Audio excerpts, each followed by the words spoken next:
uma boa notícia aí, né? No meio de tantas notícias ruins. Na próxima terça-feira, nós estaremos em recesso. Né? Então, segunda-feira e terça-feira, nós não teremos nossa aula, tá? Então, aproveita o teu tempo para estudar, né? Alguma matéria que você possivelmente não conseguiu acompanhar. É um momento, é um dia, tanto segunda quanto terça, que você não precisa acessar daí o aula, tá bom? Fica de boas, ou usa o tempo para trabalhar, enfim, ficar com a família, né? Fora isso, preciso dar um recado, né, que foi transmitido pela coordenadora para que a gente possa sempre afinar a nossa situação e deixar bem direitinho o cumprimento das atividades, né? O semestre passado, a cada professor, ele dava aula de uma determinada forma. Então, alguns gravavam áudio, outros faziam vídeos, né? E os alunos pediam que fossem feitos vídeos, tá? É o que está sendo feito esse semestre, né? Todos os professores estão fazendo vídeos, lives, né? Enfim. É importante que o aluno assista a live. Se você não pode acompanhar a nossa live, por exemplo, cada professor tem um jeito, né? Aqui a gente está fazendo, por exemplo, das 8 às 9, mais ou menos, né? Se você não consegue acompanhar no dia, você deve acompanhar uma semana essa gravação, tá? O que a gente está reparando é que os alunos, eles estão, ou eles não estão assistindo a live, ou eles estão esquecendo de fazer uma questão que a gente chama de questão de frequência, né? A gente falou aqui no primeiro dia de aula que toda semana você tem que fazer lá no AVA uma questão de frequência. Você tem que responder uma questão que vai valer a sua presença em aula, tá? Da mesma forma que você fazia lá, participava do fórum semestre passado, para ganhar suas 3 presenças, né? Dessa vez você precisa fazer uma questão de múltipla escolha. E precisa acertar a questão, né? A gente faz a questão para ser num nível assim que, se a pessoa assistiu a aula, certo que ela vai conseguir, né, responder a questão, tá? Então é importante que vocês não esqueçam de responder a questão, porque ela está vinculada à tua presença em aula, tudo bem? E de tempos em tempos a gente também tem aquela questão que a gente chama de questão avaliativa, né? Essa questão avaliativa também é uma questão de múltipla escolha, né? Mas essa aí ela vale um ponto, em vez de valer a presença, vale um ponto. Até agora a gente fez 2 questões, acredito, ou 3, talvez, questões avaliativas, tá? Não deixe de fazer isso, tá, pessoal? Como vocês são ainda do primeiro e segundo período, vocês estão ainda se acostumando, né, ao estudo. Primeiro, se acostumando a estudar, né, no ensino superior, tá? E também vocês estão se acostumando ao EAD, né? Então, eu estou deixando aberto para vocês. Vocês podem voltar às semanas anteriores, né? E responder a questão. Mas eu aviso vocês que em breve eu já não vou mais deixar disponível, tá? Então, quem deixou passar alguma semana, corra lá responder, tá? Para que a gente possa todo mundo ficar dentro do mesmo barco, tudo bem? Com o passar do tempo, eu vou deixar só uma semana disponível daí, tá bom? A Janaína perguntou, boa noite, professor, vocês têm como passar a redação de quem está fazendo as presenças? Eu posso passar, tá? Eu não preparei isso numa planilha agora, mas eu posso encaminhar, sim, para vocês. A próxima semana, o próximo encontro que a gente tiver, eu posso dar o status da situação, né? Para que a gente possa passar para vocês como está a situação. Tudo bem? Beleza. Bom, passados os recados, pessoal, eu queria perguntar, antes da gente começar a nossa aula, tem alguém que tem alguma dúvida, algum comentário? Então, assim, o que a gente vai fazer agora? Eu quero revisar rapidamente o que a gente conversou na nossa última aula, e daí, depois disso, eu taco o assunto novo, né? E um pouquinho antes da gente terminar a nossa aula, agora são 8h04, né? Aí eu gostaria de perder um tempo, perder não, investir um pouquinho do nosso tempo, para eu explicar para vocês o que é uma atividade que vocês vão ter que fazer esse semestre, o projeto integrador. Talvez vocês já tenham visto o e-mail que chegou para vocês, né? Vídeo, já devem ter assistido o vídeo. Como a gente está aqui no primeiro e segundo período, talvez as coisas não façam ainda muito sentido, não tenha entendido direito o que é isso, né? Então, eu vou explicar com calma para vocês, tá bom? Mas isso a gente deixa para explicar lá por finalzinho da aula. Vamos primeiro aí tacar fogo, né? Não tem, então, ninguém com nenhuma dúvida em relação à nossa aula, pessoal? Todo mundo tranquilo por enquanto? Então, só para relembrá-los, né? Caso vocês tenham algum tipo de dúvida, vocês podem falar, vocês podem usar ali o nosso cantinho de mensagens, tá bom? Vamos, então, colocar os slides para a gente conversar um pouquinho de biocell desse nosso bimestre. Tá? A gente vai agora começar a falar um pouquinho sobre fisiologia da nossa célula. Até o momento, a gente já estudou um pouquinho a composição, a gente já sabe do que a célula é feita. Ela é feita de água, principalmente, né? E de muitas moléculas químicas, os carboidratos, os lipídios, os açúcares. E esses grupos que a gente adquire na alimentação, eles vão se combinar para formar todas as peças que a célula precisa. Né? A gente estudou nas 2 últimas semanas também do que a célula é feita, quais são as estruturas da célula. A gente tem, por exemplo, 3 peças principais. Né? A gente tem, por exemplo, a membrana plasmática, a gente tem o citoplasma, que é o interior da célula, e é preenchido com organelas, peças e estruturas que vão auxiliar no funcionamento da célula. Né? E a última peça que faltou é o núcleo, que foi assunto da nossa aula passada. Tá? Hoje a gente vai revisitar alguns desses assuntos. Né? Eu queria só revisar, nos primeiros momentos da aula, um pouquinho do que a gente falou, que é o tal do núcleo. Né? Quando a gente fala de célula, a gente aprendeu aqui que existem 2 tipos. A gente tem a célula procarionte, que é aquela mais simples, né? E a gente tem uma segunda, que é uma célula mais sofisticada, a célula eucarionte. A célula eucarionte é uma célula que tem núcleo, ou seja, no seu interior, ela tem uma estrutura, ela tem uma camada, né? E que dentro dessa estrutura guarda-se o material genético. Se você lembra da nossa aula passada, a gente falou que o material genético ele é uma das substâncias mais importantes para a nossa célula. O material genético, ele é um código que vai definir quem nós somos, que vai transmitir as nossas características para os nossos descendentes. Né? Então, a gente, por exemplo, na aula passada, falou bastante sobre características, né? A cor da nossa pele, cor dos nossos olhos, cabelo, tendência a ter doenças ou não, né? Características físicas, até mesmo personalidade. Tudo isso é influenciado pelo material genético, certo? A gente falou que o nome do material genético, o nome dessa substância química, se chamava DNA. Tá? O DNA é uma fita em dupla hélice. São 2 fitas que se comunicam, se interligam. Né? E cada vez que a tua célula se divide, você tem a reprodução dessa fita para que você possa passar para células novas, as células filhas. Tá? A gente tem aqui, então, um desenho, né, do que normalmente a gente consegue ver quando a gente olha uma célula no microscópio, tá? Microscópio mais potente. Então, a gente tem um núcleo e aqui dentro a gente tem uma substância chamada cromatina, que nada mais é do que o DNA enrolado. O DNA ele costuma ficar bastante enrolado, que nem um pedaço de lã num carretel. Né?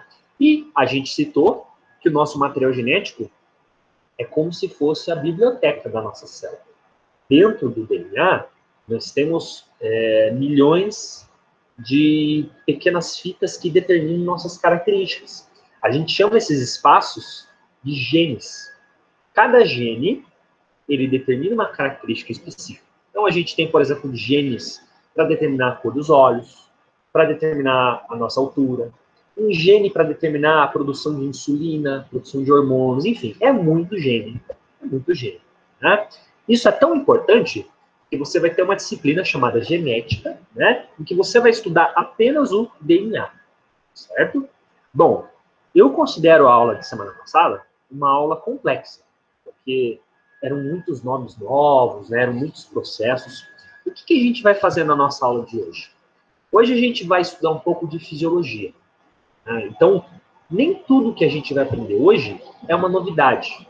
Muita coisa a gente vai aproveitar daquilo que a gente já viu semana passada, né? Porque a gente já conhece o nome de algumas pecinhas, a gente já sabe um pouquinho para que elas funcionam, tá?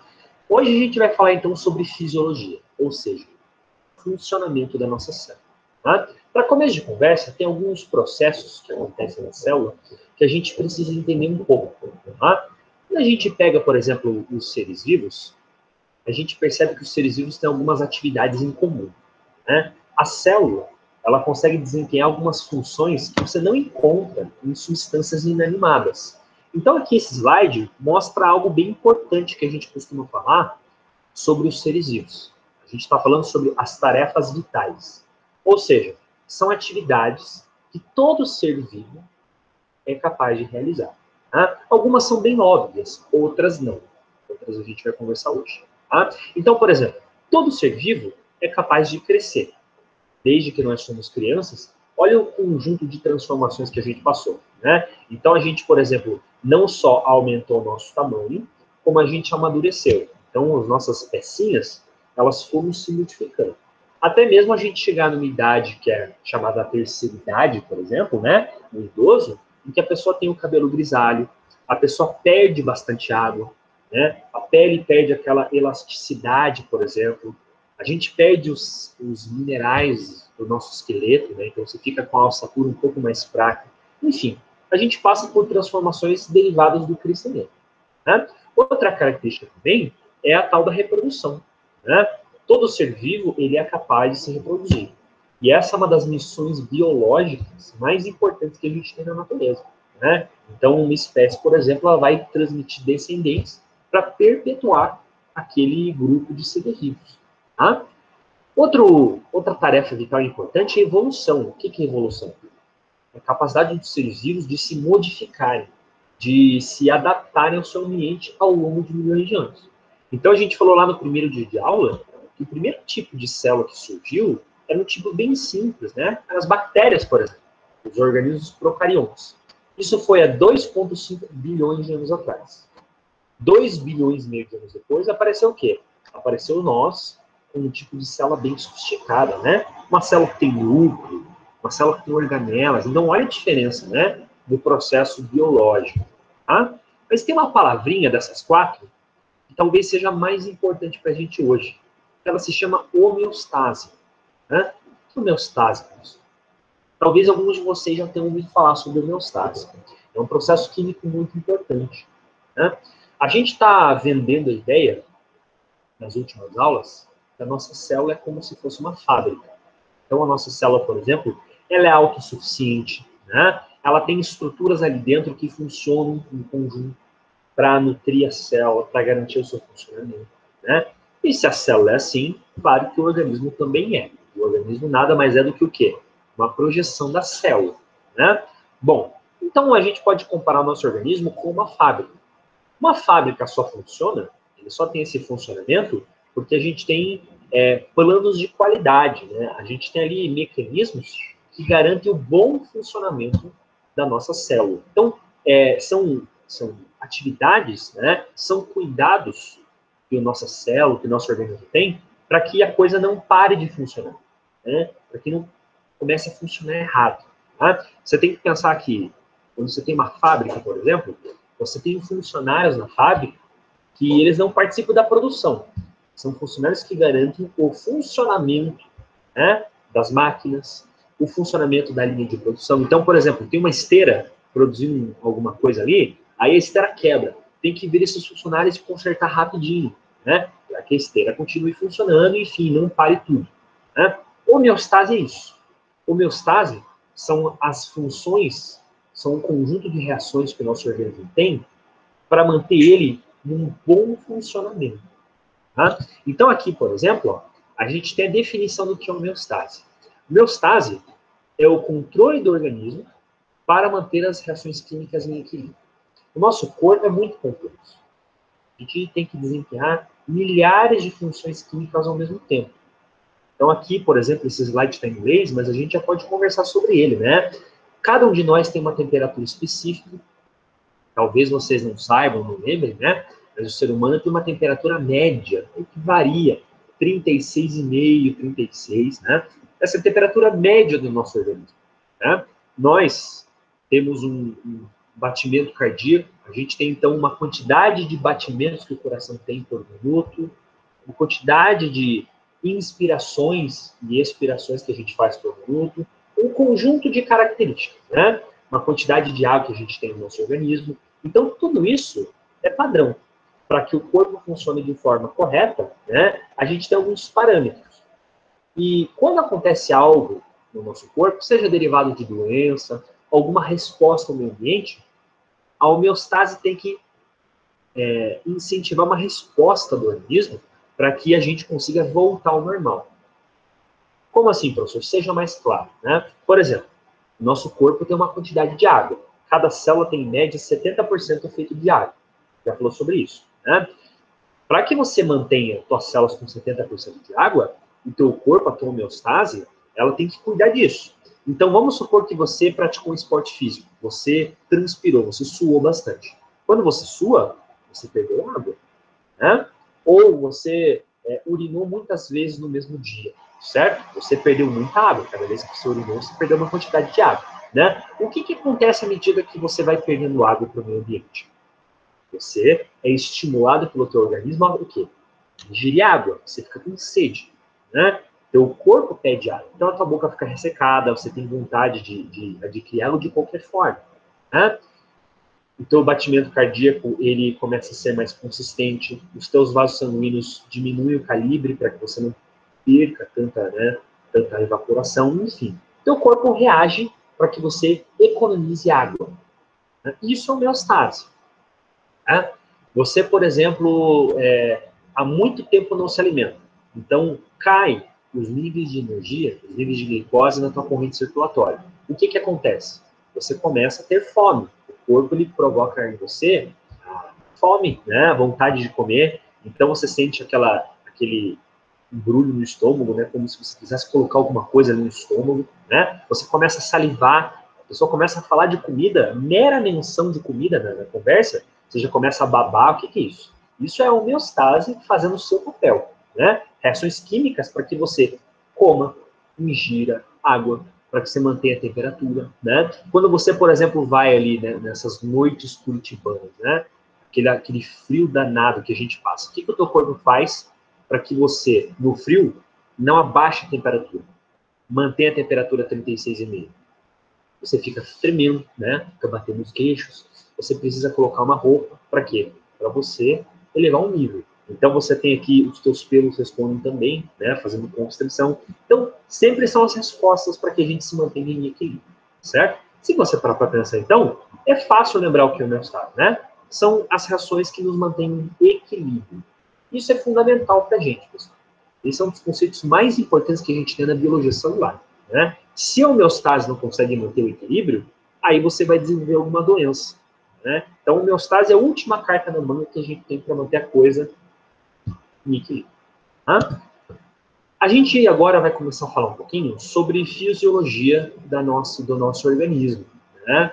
Aqui a gente tem algo que eu havia já conversado quando a gente falou um pouquinho sobre produtos químicos, né? A gente falou que o nosso corpo ele deve ser capaz de desempenhar algumas reações químicas para que a gente consiga aproveitar os nutrientes, as substâncias químicas que a gente ingere a partir da alimentação, né? Por exemplo, a gente, para ter energia, para a gente conseguir a matéria-prima, para a gente manter a nossa célula viva, toda hora a gente precisa estar se alimentando para adquirir esses nutrientes, para adquirir esses compostos químicos, né? Como que o corpo faz para repor esses compostos químicos? Existem dois tipos de reações muito importantes, e eu acho que alguns nomes vocês já ouviram falar, né? Primeiro, o nosso corpo ele é capaz de fazer catabolismo. O que é isso? É quando você pega moléculas maiores, né? E você quebra essas moléculas maiores em moléculas menores. E isso, além de te dar pecinhas menores, te dá energia. Por exemplo, quando você precisa repor proteínas, açúcares para a tua célula, você precisa adquirir isso da alimentação, né? Então a gente adquire grandes moléculas na alimentação e isso para a célula vai ser quebrado para fornecer o quê? Para fornecer energia e para fornecer peças menores. Essas pecinhas menores vão ser importantes para a gente conseguir reciclar os componentes do corpo. Isso se chama catabolismo. O ato de comer e fazer a digestão dos alimentos, por exemplo, quando o alimento cai no estômago, isso é um catabolismo. Você está quebrando o alimento para quê? Para ter pecinhas menores, né? E a gente também tem outro tipo de reação química, que é quando você precisa construir algo maior do que as pecinhas que você adquiriu na alimentação, né? Tem vezes que a célula precisa construir algo um pouco mais complexo do que aquelas pecinhas da alimentação. Então, você, ao invés de destruir, você precisa construir alguma coisa, né? Anabolismo é isso. Quando a gente utiliza pecinhas pequenas, que foram derivadas da alimentação, né? E a gente precisa gastar energia para que a gente monte substâncias maiores. Vamos supor que a gente precise montar proteínas da membrana plasmática, né? Então, você precisa pegar pecinhas pequenininhas de proteína, que você adquire da alimentação, e montar algo maior. Como é que você faz isso? Anabolismo. Você gasta energia nesse processo para você montar uma peça um pouco maior.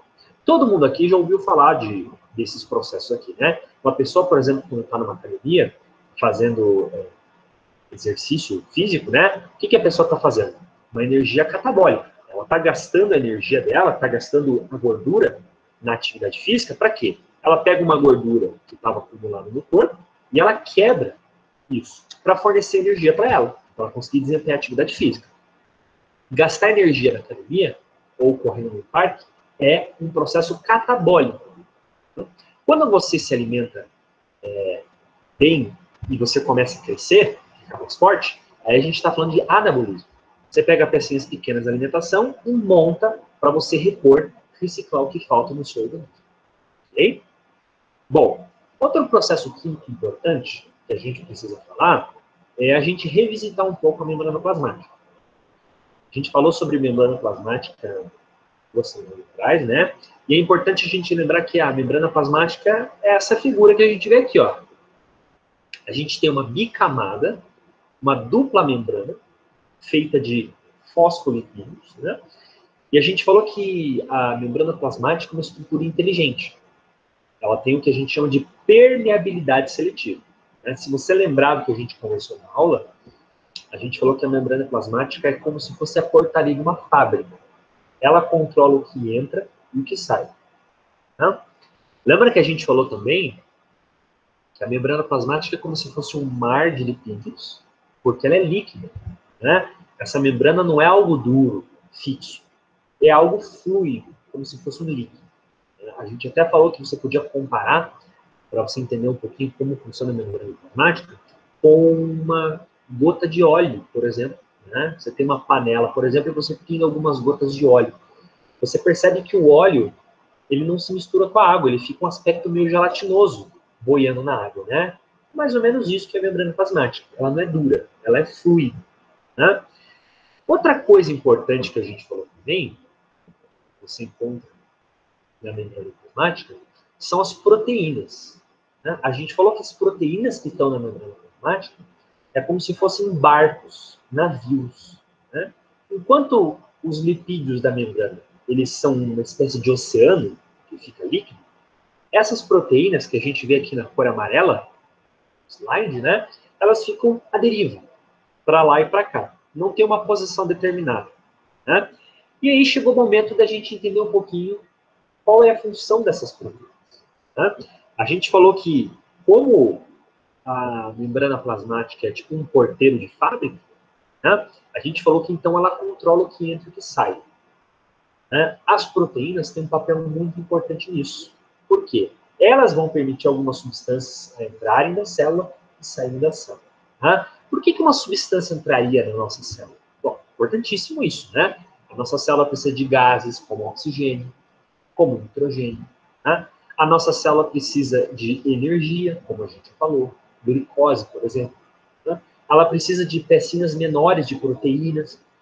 Por outro lado, toda hora a célula está produzindo componentes que são dejetos, né? São restos de metabolismo. Né? Então ela precisa eliminar, por exemplo, componentes tóxicos, alguns tipos de gás, como o gás carbônico, por exemplo. Né? Então o fluxo de substâncias indo e vindo é grande. Tá? E aqui a gente aprende um pouquinho sobre os dois tipos de proteína que a gente encontra na membrana plasmática. Tá? Os nomes não são tão difíceis assim. Né? A gente tem duas classes. Primeiro, que a gente chama de proteína transmembrana. Né? O próprio nome está nos falando. Proteína transmembrana é uma proteína que atravessa a membrana plasmática. Então, ela é totalmente imersa na dupla camada. Né? Você tem aqui a parte de cima, que tem um contato com a parte externa da célula, de fora, e você tem essa peça aqui de baixo, que tem um contato interno. Em outras palavras, ela atravessa toda a espessura da membrana plasmática. Né? Por outro lado, a gente tem aqui as proteínas periféricas. As proteínas periféricas são proteínas que não atravessam toda a membrana plasmática. Elas se encontram apenas na camada externa. ela só tem contato com a face externa da membrana plasmática. Aí você fala assim, tudo bem, professor, eu entendi isso, né? Eu até vejo aqui que você fez proteínas num formato bem diferente, né? Mas tem alguma função específica de cada uma delas? Tem, né? Por isso que é importante a gente entender as diferenças entre elas. Tá? As proteínas que a gente chama de transmembrana, elas são proteínas que participam do transporte de substâncias. Existem substâncias que vão se ligar à face externa da proteína transmembrana e vão aproveitar para atravessar para o interior da célula. Né? Então é como se fosse uma espécie de catraca, de cancela. Né? A gente não falou que a membrana plasmática é uma espécie de portão de Fábio? De muro de Fábio? Então, o que é a portaria? O que é a porta em célula da Fábio? As proteínas transmembrana. Então, elas ligam-se a substâncias químicas, né? E elas que permitem atravessar o interior. Né? Já as proteínas periféricas, elas têm outra função. As proteínas periféricas, elas são relacionadas a reconhecimento de células. Tá? Como assim, professor, reconhecimento? Cada célula tem a sua identidade. Tem proteínas que demarcam que tipo de célula aquilo representa. Né? Da mesma forma que todos nós temos o nosso RG, o nosso CPF, a gente tem alguma forma de identificação para que a gente diferencie um do outro, as células são do mesmo jeito. Então, por exemplo, as células do intestino, elas têm proteínas periféricas exclusivas das células do intestino. As células da pele, por outro lado, têm proteínas periféricas condizentes com células da pele. Deu para entender? Fala assim, nossa, professor, mas qual que é a importância prática disso para a célula? Né? Por que uma célula precisa ter uma espécie de RG? Né? Isso é muito importante. Tá? Quando entra no seu organismo um micróbio que causa doença, né, você precisa matá-lo através da célula de defesa. Você ainda não conhece essas células. A gente vai falar sobre elas ainda. Né? Uma célula de defesa é responsável por matar micróbios, germes que causam doença. Tipo o coronavírus, por exemplo. Né? Bom, uma célula de defesa não tem inteligência, não tem cérebro. Você concorda comigo? É uma célula. Né? Como que uma célula de defesa vai identificar o vilão do mocinho? Através das proteínas periféricas. Né? Cada célula tem a sua identidade, porque ela tem essas proteínas da membrana plasmática. Então, a célula de defesa, ela sabe em quem ela tem que atirar. Né? Ela não vai virar para uma célula que tem essas proteínas aqui, reconhece como amigo, e atirar nesse bicho. Ela vai reconhecer um outro tipo, né, que representa o inimigo, porque não tem essas proteínas. Certo, pessoal? Deu para entender mais ou menos? Né? Um outro caso prático que a gente pode ilustrar aqui é quando a gente fala, por exemplo, de transfusão de sangue. Né? Todo mundo aqui já ouviu falar que uma pessoa, por exemplo, ela tem algum acidente, recebe o tipo errado de sangue, e ela acaba desenvolvendo uma reação forte contra o sangue. Às vezes até morre, devido a uma transfusão de sangue errada. O que é isso? Os glóbulos vermelhos, células do sangue, elas possuem suas proteínas periféricas. Mas dependendo do tipo de sangue que você vai atacar proteínas periféricas que são diferentes da tua, entendeu? Então, por exemplo, quem é sangue do tipo A, tem proteínas periféricas do tipo A. Se recebe o sangue do tipo B, a tua célula de defesa vai o quê? Vai montar uma reação contra ela, você entendeu? Já quem é sangue do tipo B, é o contrário. Quem é sangue do tipo B, vai formar uma resposta contra o tipo A. Por quê? Suas proteínas periféricas são do tipo B. Enfim, isso aqui é pano para manga, a gente vai falar melhor para frente. Bem? Aqui a gente coloca algo que eu já citei, né? As proteínas podem ser carreadoras, quando elas transportam de um lado para o outro, ou elas podem ser poros, como a gente vê aqui nesse próprio desenho aqui, né? Quando você forma uma espécie de túnel, em que, olha só, essas moléculas em verde vão conseguir atravessar de um lado para o outro. Isso se chama canais. Tá? Bom, e aqui a gente fala, uma das partes bem importantes da nossa aula, o tipo de transporte que existe na nossa membrana plasmática. Né? Porque existem proteínas que fazem esse transporte, mas a coisa não é tão simples assim. Tá? Como eu falei para vocês, a membrana plasmática é capaz de transportar algo de fora para dentro. Ou seja, ela permite que uma coisa atravesse ela. Né? Mas, em primeiro lugar, por que ela faria isso? né? Ela deve fazer isso geralmente quando a substância é algo muito importante para ela. Não vai deixar qualquer coisa entrar ali. Tem que ser algo relevante para a sobrevivência dela, né? Mas não é só isso também. Tem vários motivos. Tá? Aqui a gente está mostrando algo muito importante do lado direito do slide. Gradiente de concentração. O que é isso? Quando a gente tem, por exemplo, uma concentração de substância dentro da célula menor do que fora da célula, a gente tem um incentivo para que a membrana plasmática deixe a coisa entrar. Você entendeu? Quando eu tenho, por exemplo, uma substância valiosa, importante para a célula, uma quantidade maior fora do que dentro, isso é incentivo para que a membrana deixe essa substância entrar, né? Mas chega um ponto em que a concentração lá dentro já está tão alta, dessa substância boa, que já não é mais interessante ela deixar ela entrar, entendeu? Então a membrana interrompe esse processo de transporte. Ela só vai deixar, de novo, ele voltar a absorver isso quando, de novo, aqui dentro tiver pouco. Tudo bem? Beleza. A gente tem aqui 3 tipos de transporte importantes para a gente, né? A gente tem o primeiro tipo, o mais simples de transporte, que a gente chama de difusão simples. Mais simples que isso, impossível, né? Difusão simples é quando você tem moléculas tão pequenininhas que elas atravessam a membrana plasmática sem precisar de proteína, elas simplesmente passam pela camada de gordura.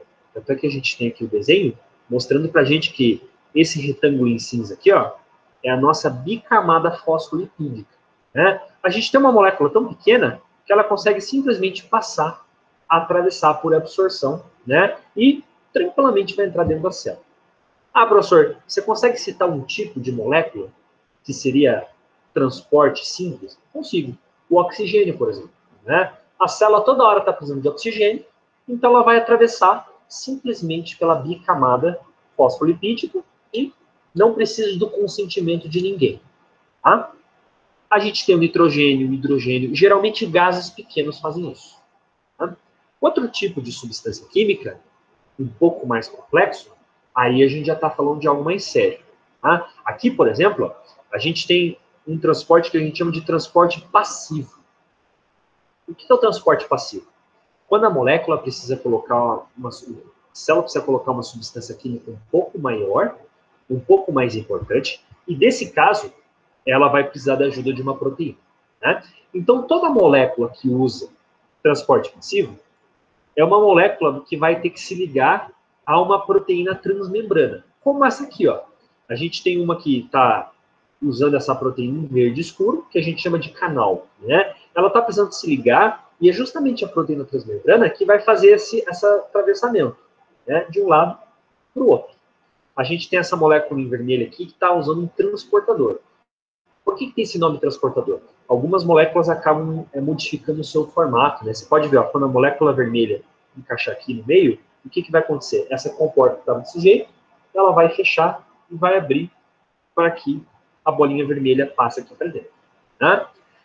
Bom, tanto a difusão simples quanto o transporte passivo são métodos bem fáceis de atravessar a membrana plasmática.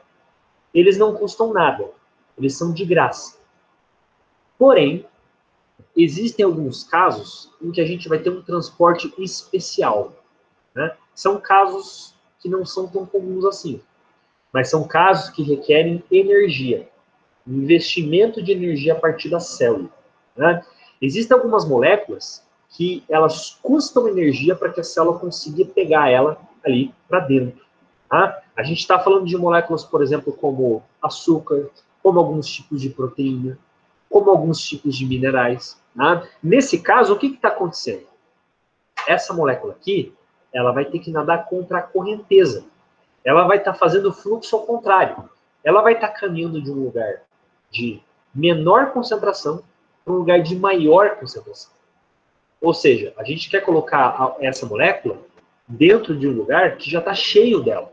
É como se você, por exemplo, tentasse nadar contra a correnteza. Todo mundo aqui que já praticou natação, né, já nadou no rio, alguma coisa assim, sabe como é difícil você nadar contra a correnteza. O transporte ativo é justamente isso. É quando você precisa levar uma molécula lá para dentro da célula, mas lá dentro já está cheia dessa substância aqui. Então você tem que usar energia para quê? Para que você ainda assim consiga enfiar um pouco mais, né? Você, por exemplo, tem uma mala, a gente já usou esse exemplo, eu vou usar de novo, né? Você vai viajar aí para a praia, por exemplo, né? E aí você tem uma mala cheia de roupa, né? Não cabe mais nada. Mas você quer levar aquele par de meias. Você quer, faz questão, né? A mala tá cheia de roupa, não cabe mais nada. Mas você vai dar um jeitinho de enfiar esse par de meias ali dentro. Como a meia tá nadando contra a correnteza, lá dentro tá cheio de roupa já, você vai ter que fazer força para ela caber ali, certo? Vai ter que fazer força ali, espremer e tal. Você vai ter que gastar energia. No final das contas, você vai conseguir, provavelmente. Né? Você vai gastar energia, vai suar tal, conseguir enfiar o par de meias ali dentro. Nadou contra a correnteza, porque já estava cheio de roupa, e teve que gastar energia, fazer força. É mais ou menos isso que se trata. Né? Professor, dê exemplos de substâncias que eu tenho que fazer um transporte ativo. Né? As células do intestino são responsáveis por absorver a energia. Né? O alimento chega no intestino e você vai absorver a energia do alimento ali no intestino. Tá? Bom, a célula do intestino, ela não tem só que absorver energia para ela. Ela tem que absorver energia para todas as células do corpo. Então, todos os bichinhos esperando para comer. Todas as células esperando cair energia para comer. Né? Então, a célula do intestino é a primeira a comer, porque a energia acabou de chegar ali no intestino. Né? Ela tem que pegar um pouco de glicose para ela e tem que pegar a glicose para as outras células. Você não concorda comigo que, como a célula já está cheia de glicose, que ela acabou de comer, ela tem que gastar energia para encher mais glicose? É isso. Isso é o transporte ativo. Certo? Bom, eu queria saber, pessoal, se até o momento alguém tem alguma dúvida específica da nossa aula? Tem alguém que gostaria de perguntar alguma coisa? Algo que não ficou claro? Tá tudo tranquilo por enquanto? Então, beleza. Vamos continuar aqui então. Professor? Diga. Então, eu tenho uma dúvida em questão da a glicose, ela só consegue atravessar no ativo ou no passivo? Boa pergunta, tá? É só em alguns casos que é no ativo. Tá? Normalmente a célula não precisa lutar muito para glicose. Eu só falei nesse caso porque a célula do intestino já está cheia de glicose, porque ela acabou de comer, bem? Mas em outros casos ela não precisa, né? Existe um mineral que vocês já ouviram falar, que é o potássio, né? O potássio, a sigla dele é essa aqui, né? K. K é elemento químico chamado de potássio, né? O potássio ele precisa ser investido em energia para a gente conseguir jogar ele para fora da célula, né? Tanto é que a gente tem cãibra, por exemplo. O que é cãibra? Cãibra é falta de potássio, né? Então a gente tem que fazer o metabolismo para a gente conseguir repor os níveis de potássio. Nisso você gasta energia, certo?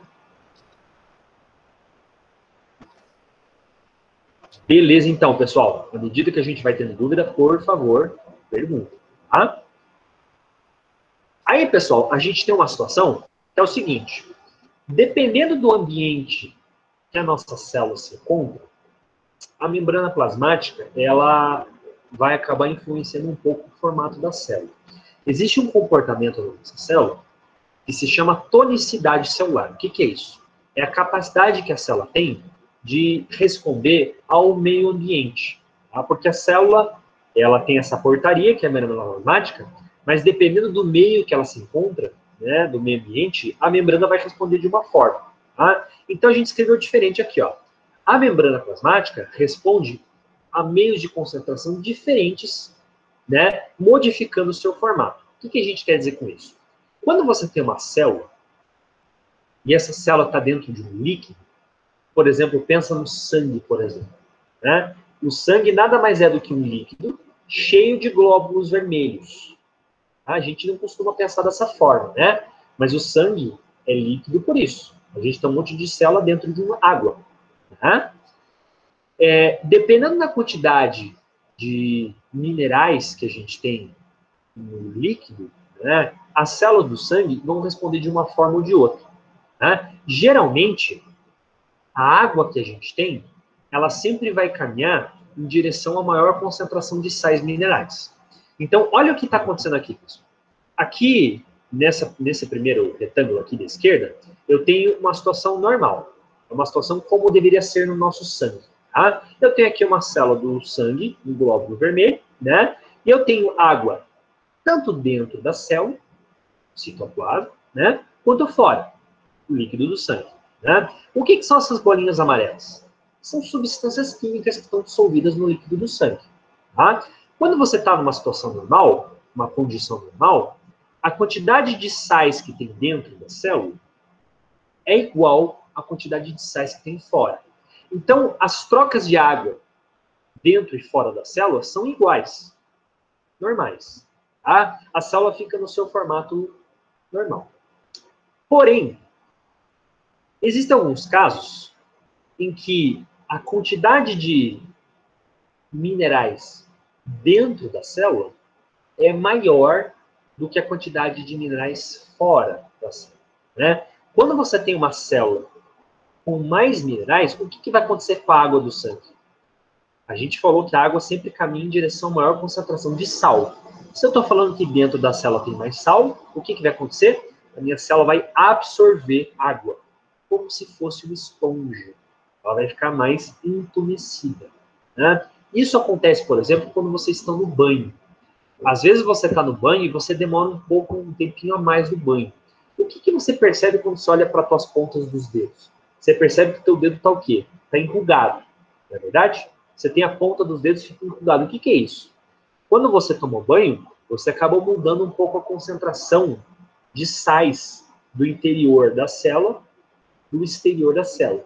Então, o que aconteceu? As células acabaram absorvendo água. As células ficaram mais gordinhas, né, do que fora da célula. Então, você fica com a ponta dos dedos o quê?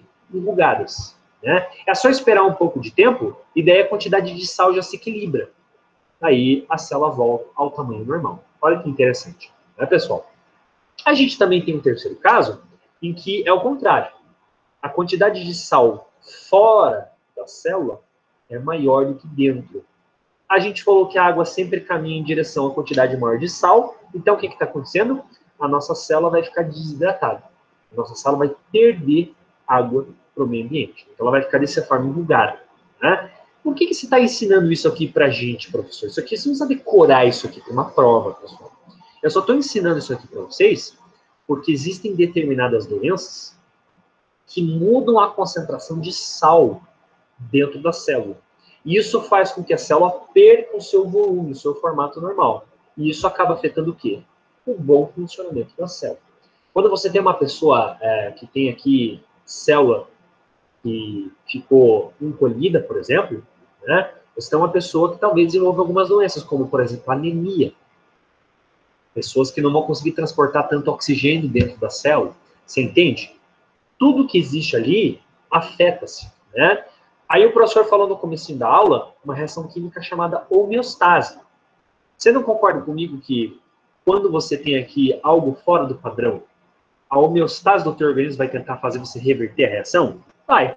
Quando você, por exemplo, tem muito sal, né, e você acaba perdendo água, o teu corpo estimula você a quê? A ingerir líquido, água, para que você reponha água dentro da célula. Olha que interessante. Tá? E aqui a gente começa agora a passar um pouco para a parte final da nossa aula, em que a gente começa agora a falar um pouco sobre energia. Né? A gente já conversou sobre isso, na verdade. A gente falou que o nosso corpo, a todo momento, precisa de energia para executar todas as atividades do nosso corpo. Né? A tua célula não funciona sem energia. Cada organela, cada atividade do teu órgão precisa do quê? De energia. Né? E a gente falou também que o teu corpo só vai desempenhar essas energias se ele tiver a moeda energética do corpo. Lembra que a gente conversou sobre isso?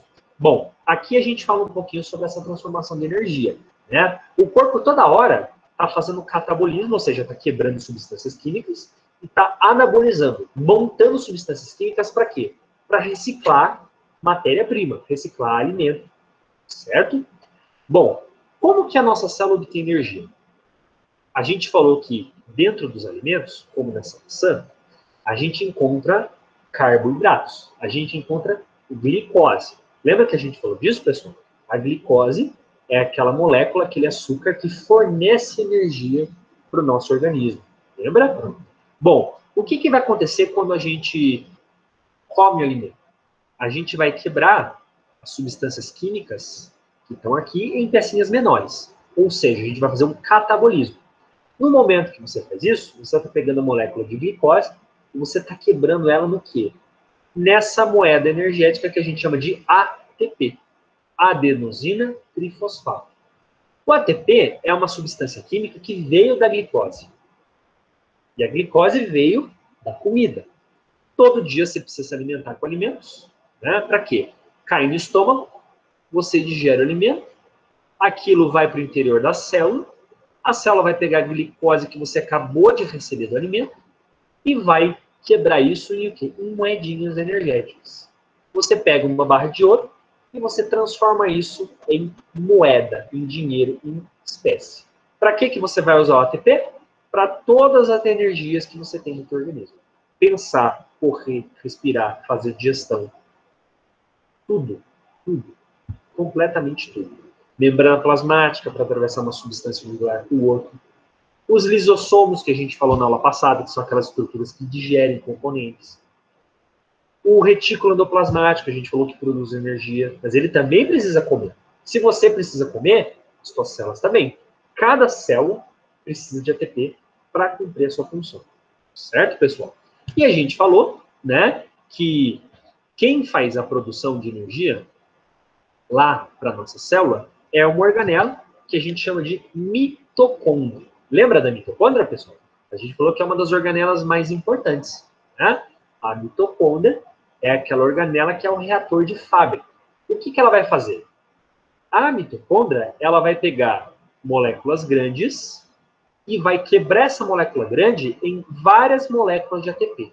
Né? Essa reação química é uma reação química muito importante. Ela se chama fosforilação oxidativa. O que é isso, professor? Fosforilação. ATP é uma molécula de fósforo. Aí vem esse nome fosforilação. Oxidativo, porque quando a gente fala que a gente quebra, faz catabolismo, a gente fala que a gente está oxidando as substâncias químicas. Né? Você já deve ter ouvido falar de oxidação, né? Oxidação é quando você combina a molécula do alimento com oxigênio. E isso quebra para formar o ATP. Né? Você vai aprender isso na disciplina de bioquímica, quando você tiver bioquímica. Né? Você vai aprender como funciona essa reação. No final das contas, a mitocôndria é um reator que vai pegar a energia e vai produzir moeda energética para você. Né? A gente voltou aqui no slide, que eu havia falado, né? Existem duas formas de você produzir molécula energética na célula. Tá? A primeira delas é chamada de glicólise. É uma forma que não é tão eficiente assim. A segunda forma, que é a que a gente acabou de falar, que acontece na mitocôndria, essa é uma forma muito sofisticada de energia. É por isso que a gente fala que mitocôndria é como se fosse um reator da nossa fábrica. Tá? Bom, pessoal, de conteúdo técnico que eu tinha para conversar com vocês hoje, é isso que eu tinha para conversar. Tá? Antes da gente falar um pouquinho sobre o projeto integrador, eu queria saber se da aula de hoje tem alguém que tem alguma dúvida, algo que não ficou bem explicado, algo que você se confundiu. Vamos aproveitar esse espaço, né? Por mim não, professor, tá tudo ok. Beleza, Priscila. Legal. Ah? Professor, Diga. deixa eu só ver se eu entendi essa questão do passivo. Ele quer dizer que não existe gasto de energia da célula. E o ativo, ele precisa de energia para a quebra da molécula do ATP. É isso. Isso. Michele, foi boa a tua pergunta, que a gente pode até relembrar, revisar, né? Quando a gente fala que a célula gasta energia para colocar alguma coisa lá para dentro, qual que é a moeda energética? ATP, né? Então, se eu quero colocar uma substância química e essa substância só vai entrar de forma ativa, eu preciso gastar uma moedinha de ATP. Você entendeu? A célula paga isso e daí ela coloca ali para dentro. O transporte ativo não precisa pagar ATP. Tudo bem? Ah, não precisa. Não. Então, a endocitose é um processo ativo? Boa pergunta. A endocitose, em alguns casos, não é um processo ativo, né? O que é endocitose, pessoal? Endocitose é quando uma molécula, ela atravessa a membrana plasmática, geralmente em líquidos, né? Quando ela atravessa, ela entra através de vesículas dentro da membrana plasmática, né? Nesse caso aqui, alguns casos não precisa, já outros precisam. A gente não pode generalizar. Dependendo da substância química, você tem custo de energia, dependendo, não tem. Certo? Ah, entendi. Vocês vão perceber que na biologia celular não dá para generalizar, né? Por isso que, por outro lado, a gente não pode decorar as coisas também, né? Fica meio assim, você precisa analisar caso a caso. Beleza, Michel? Beleza, professor, obrigada. Tranquilo. Mais alguma dúvida, pessoal, da nossa aula? Beleza. Nossa, professor, quanto conteúdo, né? É muito conteúdo, pessoal, né? Mas fiquem tranquilos, tá? Antes da nossa semana de provas, a gente vai fazer uma revisão geral, né? O professor chama de revisão safadinha, né? Por que é revisão safadinha? Porque a gente vai falar de vários pontos que vão cair na prova. Vocês vão ficar bem felizes, tenho certeza, tá?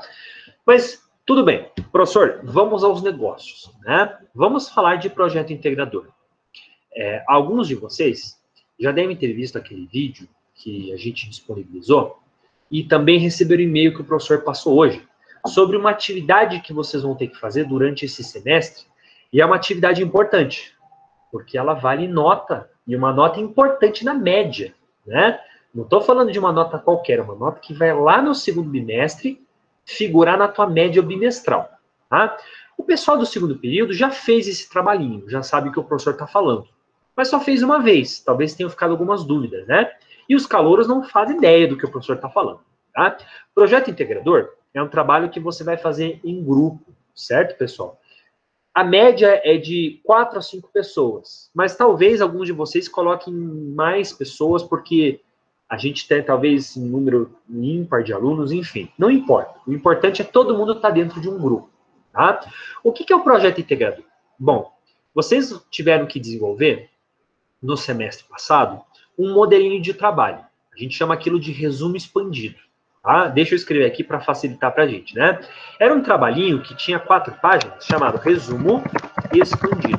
Então, tinha um determinado tema, né, que a gente deu para vocês e que vocês tiveram que fazer a escolha de um tema, mais ou menos de uma área delimitada, e tiveram que fazer um textinho de 4 páginas sobre esse tema. Né? Esse modelinho de trabalho é um modelinho padronizado da Ana Andrade. Todos os alunos de todos os cursos usam esse modelinho para fazer o trabalho. Tá? Bom, isso você fez no primeiro semestre, certo? Você já ganhou nota por isso. Pelo menos no segundo período. Tá? O que a gente vai fazer agora?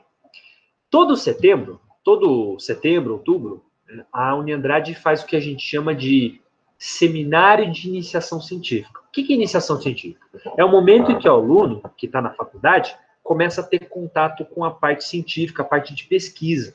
Né? E o seminário de iniciação científica é o momento que você pode publicar esse trabalhinho, esse resumo expandido que você fez com os seus colegas. Né? Você deve acessar o site lá e você deve se inscrever. Né? Bom, o que a gente vai ter que fazer de projeto integrador nesse semestre? Há uma novidade que a gente procurou fazer, é que a gente vai ter menos trabalho nesse semestre. A gente vai poder fazer algo bem relevante com menos trabalho. Tá? Você vai ter que, junto com o seu grupo, continuar melhorando o seu trabalho. O seu trabalho já está pronto. Quando a gente fala melhorando, a gente quer dizer assim, aqueles ajustes finais para deixar o trabalho mais perfeito ainda. Tá? E você vai mandar esse resumo expandido para o seminário de iniciação científica. Tá? Então, você vai ter que se inscrever, né?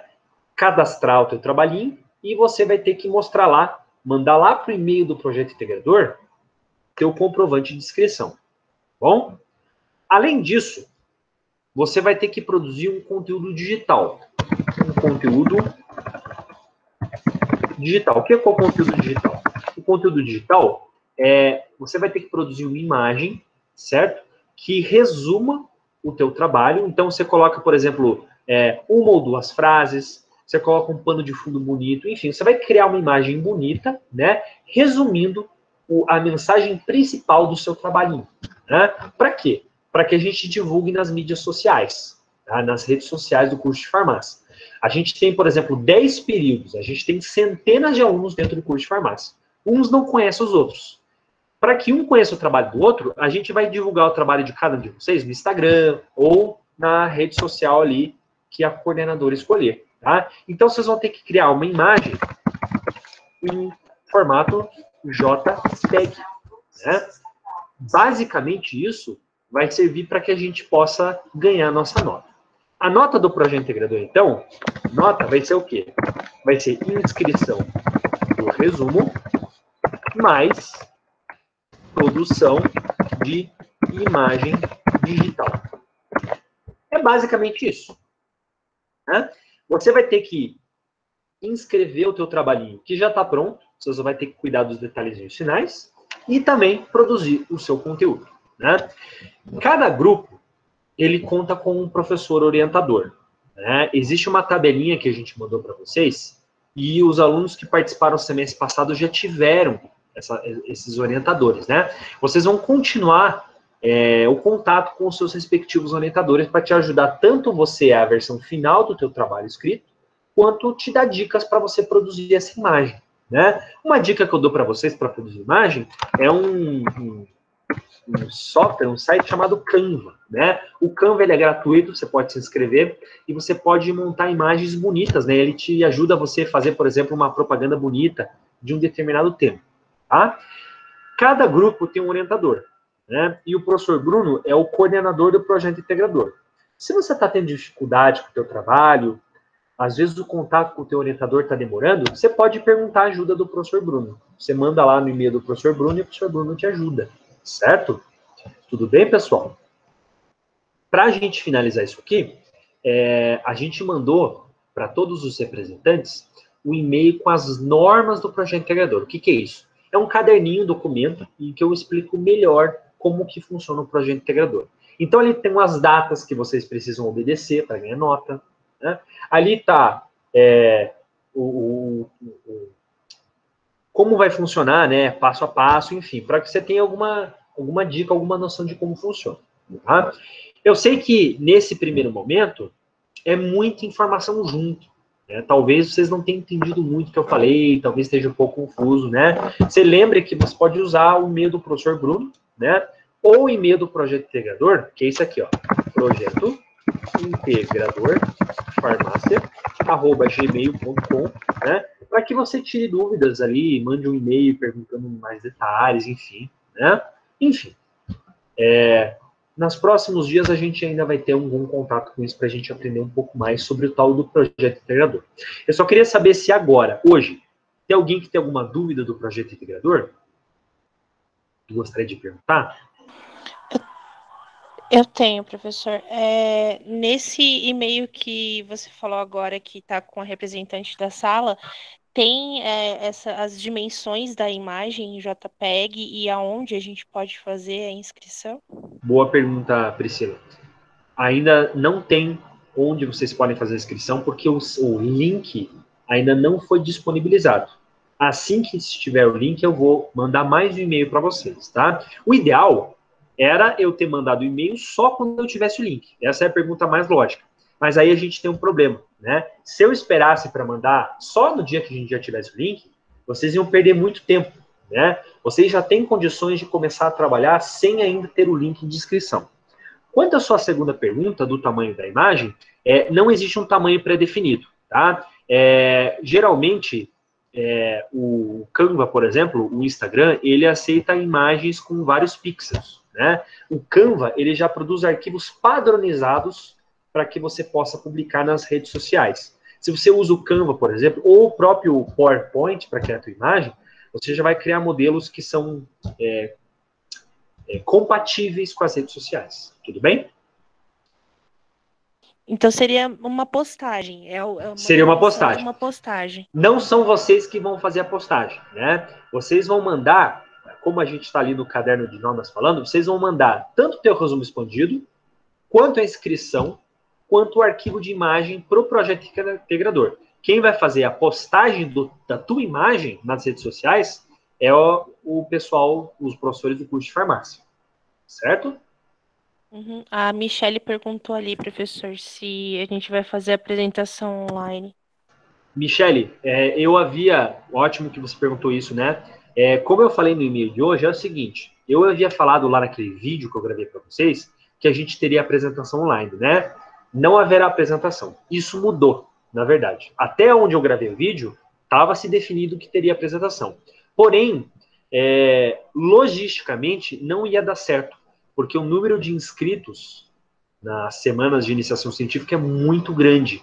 Então ia ter muita gente apresentando, e muita gente apresentando, não ia ter muita gente assistindo, né? Então o modelo de banner, que eu até havia comentado no vídeo, não vai funcionar nesse semestre, né? Infelizmente, a informação que eu passei no vídeo ficou um pouco defasada. Foi em vista disso. A gente teve que modificar em conta da pandemia, muita coisa nova está tendo que ser readaptada, né? Então, para o resumo da ópera é isso.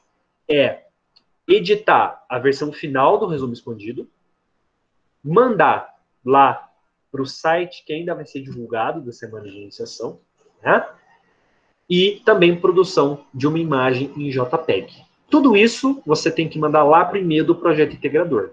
E o professor lá vai encaminhar para as redes sociais o que você produziu. Tudo bem? Beleza. Mais alguma dúvida, pessoal?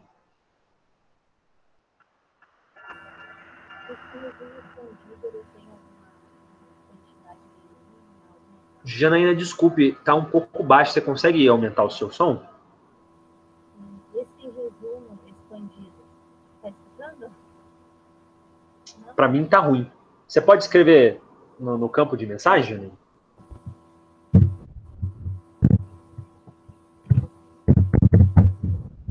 O professor está... As datas também vão sair depois, né, professor? As datas é o seguinte, as datas já tem agora, né? Vocês vão ter que fazer a inscrição lá no site da semana de iniciação até dia 10 de outubro. Então é certo que o professor vai muito mais antecedência do que isso encaminhar um link para vocês, né? A produção da imagem também já está lá a data, né? Vocês, como vocês são as turmas mais novas, o primeiro e o segundo período, vocês vão ser a última turma, na verdade, a produzir imagem. Vocês vão produzir mais ou menos a imagem em novembro, né? O que ajuda vocês, tá? Então, vocês vão ter bastante tempo para fazer a imagem, né? Porém, até dia 10 de outubro, mês e meio aproximadamente, para você fazer a inscrição, tá bom? A Janaína perguntou aqui, vamos ver? O resumo expandido, tem alguma ordem, formato padrão para seguir a fazer? Tem, Janaína. Esse resumo expandido, ele nada mais é do que um trabalho que já foi feito no semestre passado, tá? Como eu falei, aquela dica que eu dei no vídeo, que eu mandei há 2 semanas atrás, continua valendo, né? A gente pede que os calouros procurem entrar em equipes que já existem, tá? Porque para vocês, não vai ser justo vocês agora terem contato com um trabalho que vocês não tiveram muita experiência, enfim, né? O segundo período já foi difícil, sendo que eles tiveram algumas poucas semanas no presencial. Então, imagina para vocês que já começaram agora EAD, entendeu? Então, a gente pede que todos os calouros entrem num trabalho de segundo período que já existe. Tudo bem? O modelinho é esse que já estava lá disponível.